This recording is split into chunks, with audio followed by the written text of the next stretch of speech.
কতটা গরম, কতটা তাপ। মানে আমি এই জায়গায় দাঁড়ায় আছি, যে গরমটা আমার লাগতেছে, আর তারা ওই জায়গায় কাজ করতেছে। দেখেন, আসলে টাকা কি জিনিস, টাকার জন্য কত পরিশ্রম করে।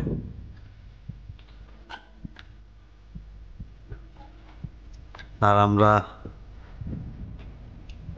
আর আমরা কিছু হইলেই মানুষকে দোষারোপ করি। আমরা বলি কি কি আমাদের জীবন, কি আমাদের, যে আমাদের টাকা পয়সা নাই, আমাদের কিছু হইলেই আমরা করি। আর তারা কি বলবো, তাদের রোদ নাই, বৃষ্টি নাই, তাদেরও জীবন।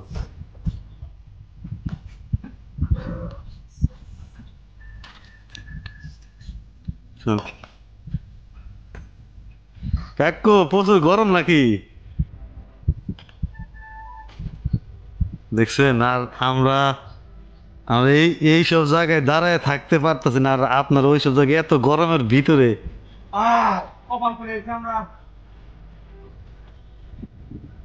তাও আমরা সুখে থাকতো, আমরা কখনো আল্লাহর নাম নেই না।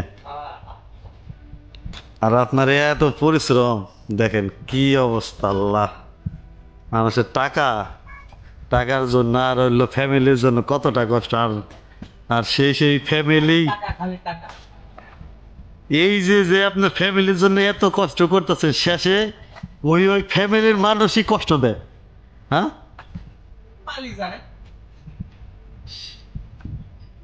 কতটা কষ্টদায়ক জীবন তাদের।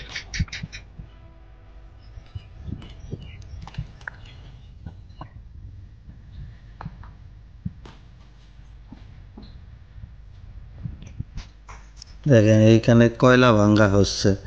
এই কয়লা ভাঙ্গার পরে এইটা দিয়ে ইট ভাটা চালানো হয়, যেটা ইট পোড়ানো হয় সেটা কয়লা দিয়ে। আসলে আগে তো গাছ দিয়ে, লাকড়ি দিয়ে ইট পোড়ানো হতো, এখন আবার লাকড়ি গাছ দিয়ে কোনো কিছুতে হয় না, এখন শুধুমাত্র কয়লা দেওয়া হয়।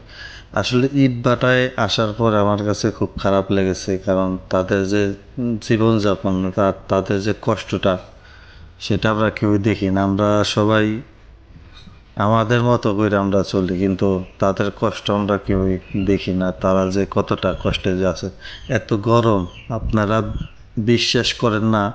আপনারা যারা ইট ভাটায় গেছেন তারাই একমাত্র জানেন, বা যারা ইট ভাটার আশেপাশে যাদের বাড়ি তারাই জানেন যে তারা কতটা কষ্ট করে, কতটা গরমের ভিতরে। শীতের দিনে কিন্তু কখনো ইট ভাটা কিন্তু চলে না, ইট ভাটা কিন্তু গরমের দিনে চলে। আর এই জায়গায় আপনার এখন মেশিনের সাহায্যে, মানে আপনার মোটরের সাহায্যে এখন ইট পোড়ানো হয়।